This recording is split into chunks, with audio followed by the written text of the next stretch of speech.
how to send current location in WhatsApp.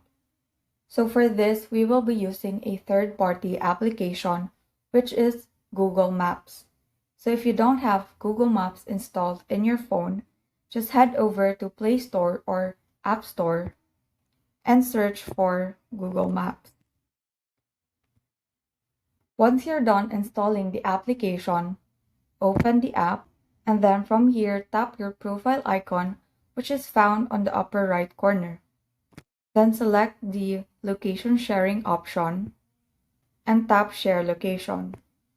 So you can adjust the time of until when you want to share your location by tapping the plus or minus icon.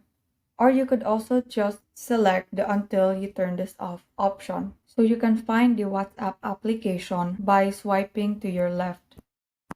So tap WhatsApp, then tap share. Select allow, then tap go to settings. Then select allow all the time. So after that, you are directed to the WhatsApp application. Now you can send your location to whomever you like. Then hit the send button. So your location will now be visible when the person taps the link.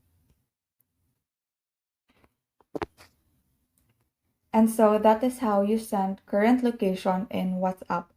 Thank you and have a great day.